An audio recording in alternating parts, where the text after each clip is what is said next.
Hey guys, Chrissy here and welcome back to my channel. Now today I really wanted to talk about something near and dear to my heart. I am a fourth year medical science student and I know it's very difficult for a lot of people to justify going to the gym or getting fit while they're in university or in college. So I made this video to talk about just that. So I think the number one thing we can all agree on is that time management is one of the biggest issues as a university student. For me, I have very terrible short-term memory. Like I can remember all my notes properly, I can remember all my lectures properly, which is why I actually opt to go to lectures, but I need planners. And now I'm not always gonna remember to write something down in one planner, so I get a second planner. If I forget one planner, I have another one in my bag at all times. So I have two planners. I have the Passion Planner, which lets me schedule out my day and is very detailed. And then I just have a generic planner that I got from the bookstore where I put like all of my appointments, all of my assignment due dates, and it just lets me cohesively remember everything that I have to have done during the day. This also means that I do schedule in my workouts between my classes. So if I have a block of classes, I usually like to schedule them between my 3-hour blocks, or I'll go in the morning if I have afternoon classes only, or I'll go after my classes in the morning if I only have morning classes. This ensures that I always have time to go to the gym during my really busy schedule. Now, if you're like me and you also have a part-time job, I find that these planners really help you to schedule when you can eat, when you can go to the gym, when you have classes, and when you can get done assignments. So that's also just like a really helpful thing for these planners. So in terms of scheduling your classes, if you go to a bigger school, you typically have 1 to 2 or 3 cores for each of your classes. Now, if you have the opportunity and they don't fill up too quickly, I'd recommend getting started on picking your classes early to get this part of time management down, is schedule your classes as close together as possible. Now, if you can't schedule your classes close together, also take into consideration what I did, and I usually will go for a 3-hour break between my classes, which means I can go to the gym and shower between my classes. Gives me enough time without having to rush around and gives me time to eat, because having that like cohesiveness in your schedule really frees up a lot of spare time in the mornings or in the afternoons, so you can do other things like go to the gym, meal prep, work, take your dog out if you have a dog like I do, and just do lots of fun things and not stress so much about missing classes or waiting a long time between your classes. So what I like to do for morning times during school is if I have an 8:30 a.m. class, I will set my alarm for an hour and a half to 2 hours before that class. Typically it'll be about 2 hours because I have a dog and I need to walk her for between 30 to 45 minutes in the morning, but that gives me about an hour and 15 minutes to get ready, brush my teeth, eat something, and get to class without having to worry about being late.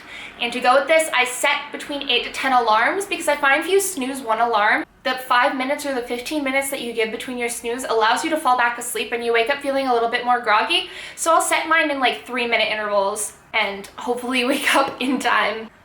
Now, the biggest recommendation I have is always start your assignments when you get them to the best of your capacity. So a lot of times with university, you get assignments, especially in science, where it covers kind of the material going forward, and as you go forward, you get more and more knowledge to finish this assignment. Now, I like to finish my assignments. Oh, look who said hello. Hi, puppy.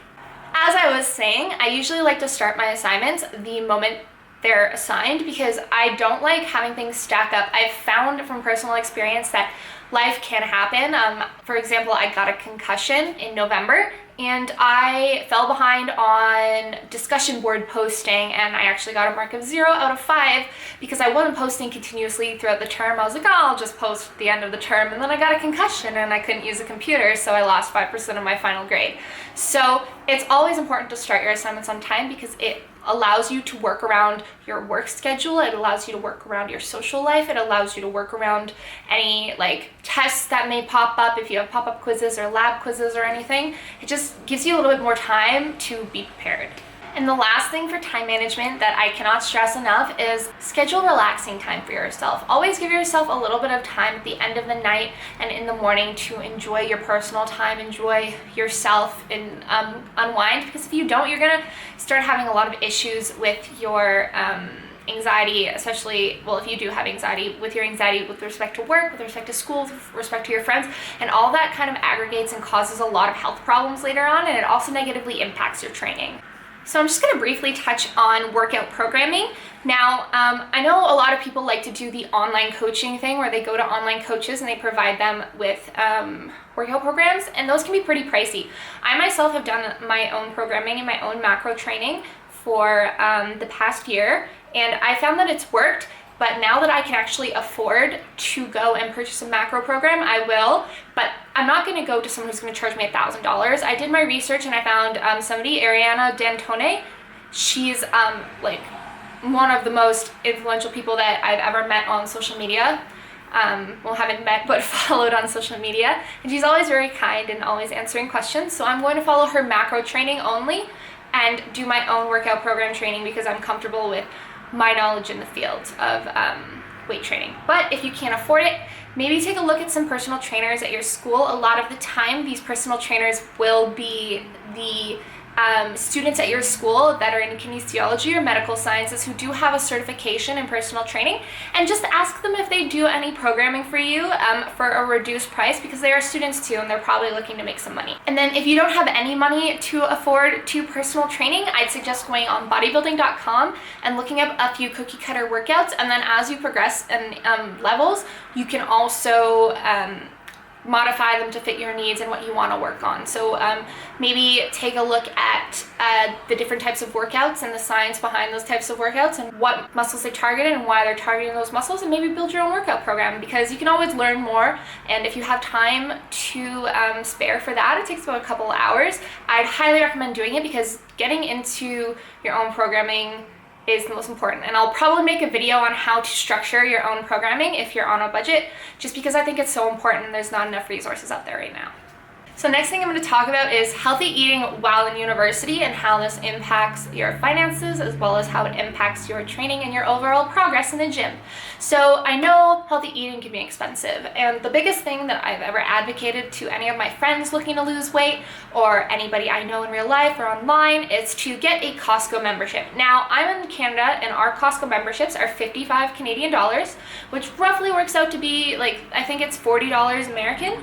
And yes, you're paying $40 to shop at this store, but you save so much money going to Costco and buying in bulk. And I'm not talking like go buy everything that you eat at school in bulk at Costco, but you should really take into consideration buying your meats at Costco, and then even saving money on frozen vegetables, because at the end of the day, they're the same thing as fresh vegetables. There's really no nutrient difference between the two. Frozen fruits for smoothies, protein powders you can get at Costco. They're very cheap. I think a 5-pound canister of cookies and cream whey is 40 Canadian dollars at Costco, whereas if you go to the store and the 2-pound canister is $35. So you're saving a lot of money in terms of weight value, and it lasts a long time.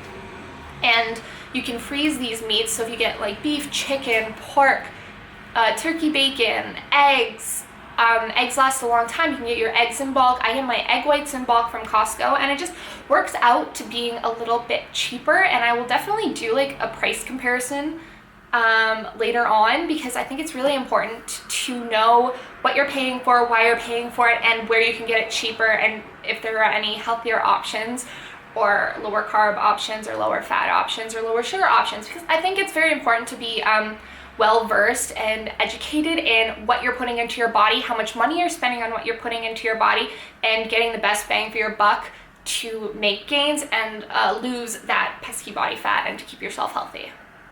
So the only thing I will say in terms of spending money on food, spending a lot of money on food, is always go with the highest quality produce you can find. In Canada, for example, we have a couple of chains of stores, and between Fortino's, which is a Loblaws owned company, and No Frills, Fortino's is going to have the better fruit. It's going to be more expensive. It's going to have the better vegetables. It's going to be more expensive. But at the end of the day, you're getting higher quality, longer lasting products versus this crappy quality product that may be a couple of cents cheaper. So you gotta weigh the values, because they're coming from the same source, except this company gets the higher quality and this company gets like the older quality. They get the second rate fruit, and I think it's more important for longevity, because you're not gonna eat 10 apples in a day, and that's what you're paying for if you go to food, No Frills, because I don't think anyone I know goes to the grocery store more than once every week and a half, and by the end of 3-4 days you don't want your fruit to be gone. You want the fruit to last for a week and a half before you go to your next trip. So that's one thing I will say, is always pay the higher price for fruits and vegetables if you're buying them fresh from the store, because it's definitely worth it. But I would not buy anything else from a higher quality store or from a higher price store other than fruits and vegetables. That's just the number one thing I recommend. Another thing is to both buy these fruits and vegetables in season, because it will be a significantly reduced price, and the price doesn't change between the off-brand store versus the expensive store, and to stock flyers in the grocery stores in your area. So grocery store flyers come out online, I think it's every Thursday, and every Thursday they have new product deals, and different stores, different chains will have different deals. So if you have the time to go around to different stores to save as much money as possible, that's definitely like the best thing you can do for shopping for not only fruits and vegetables, but shopping for everything else that you need for your kitchen. Another thing I love talking about is meal prepping. Now, I meal prep most of the time. I haven't as of November because I was working every Sunday, but I like meal prepping on Sundays, and it's pretty straightforward. Just find a couple of recipes that you like, put everything together on Sunday, spend a couple of hours, and then put them into containers. You can get containers from the dollar store. I think it's 3 containers for $2, and you can get 2 sets of containers, and that's 6 meals for the week. And then you can bring your lunch with you and bring snacks with you to school, so you're not spending extra money on food at school, because I know that's one of the biggest problems I suffered with in my first couple of years at university, is I was always spending all this extra money on food at school when I could have been meal prepping, saving tons of money and saving my health and my weight, because it did go up after a couple of years, which is why I started this healthy lifestyle, to bring my weight back down and bring my wallet back to its normal standing, because you don't realize how much money you're spending at school. They mark everything up and it's absolutely ridiculous. So that's one of my number one things for healthy eating as well, is to make your food on Sundays and bring it with you throughout the week. Another tip I have is to look for any student discounts. Now, this comes with the territory of looking through flyers. We have a couple of student discounts here. We have a 20% discount at our pharmacies, which also sells food, every Thursday, and a 10% discount at Fortino's and Food Basics every Tuesday. And there's also Bulk Barn, which has a discount of 10% every Wednesday. Look for these student discounts and take advantage of them, because you're not only going to be saving money, but you're going to be getting to have things that you would otherwise not be able to afford, just because there's the price difference. And it honestly, it's pointless to have a student membership, because you're paying these fees to support these companies through your school who have programs with these companies to save money. So take advantage of your spending and your tuition money and go out and save some dollars. So the last take-home point for healthy eating in university and to stay on your fitness lifestyle is to reduce your alcohol intake and limit your processed foods intake. Now, I know a lot of you are fans of Walton Farms, of Kodiak cakes, of all these like delicious substitutes, but when you look at it, you're not really getting as much nutrients as you should. Now, I totally agree, Walton Farms is an amazing product. I am very sugar sensitive. I get headaches, like raging migraines, and I do use it, but I use it in moderation.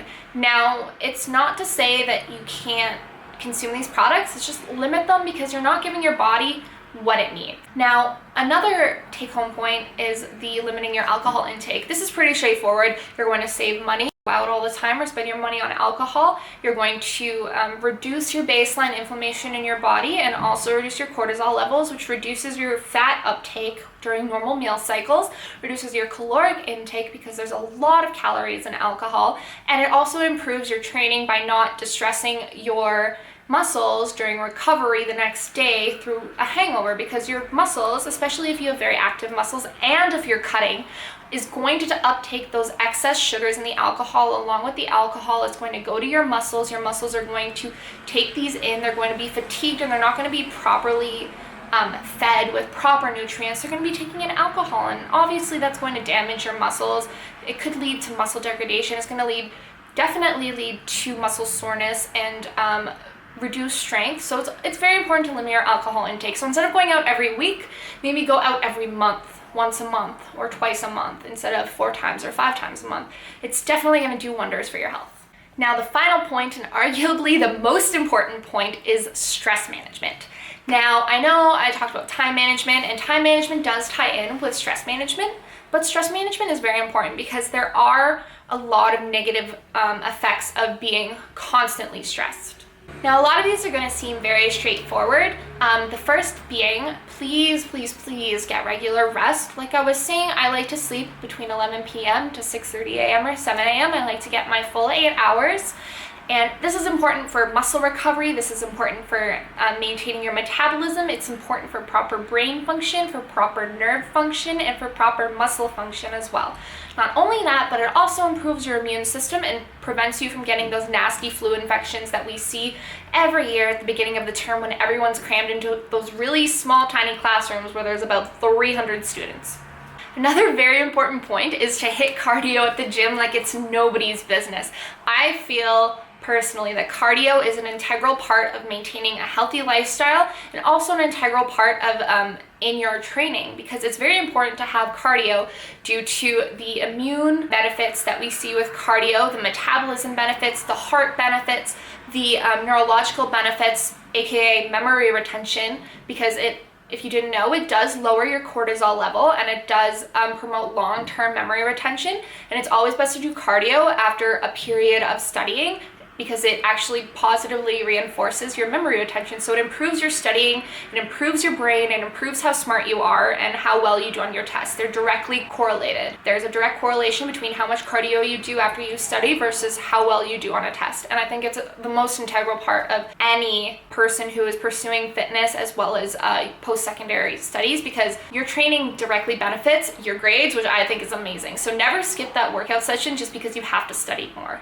That's what I always tell myself. That's my kinesiology profs tell me. It's very, very important to get your workout in no matter how busy you are. Another thing, like I said earlier, don't work past 9 p.m. You're gonna stress yourself out and you need that downtime for yourself. There's also a really cool thing that's been going on at a lot of universities called dog therapy, and usually this takes place in one of the campus's buildings, in one of the libraries, one of the classrooms, and this is probably one of the best things to ever happen to university. I do have my own puppy, but in the first couple of years at school, she was with my mom and now she's with me.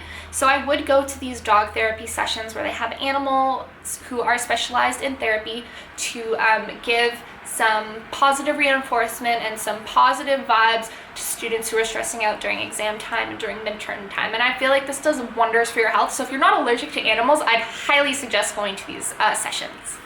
And finally, here's some little activities that I like to do personally when I am stressed out at school. The first one is to go for a walk. I am obligated to go for a walk with my dog every day, but I do love taking my time with her. She is a husky. She requires a lot of downtime, right? Right? We have lots of fun.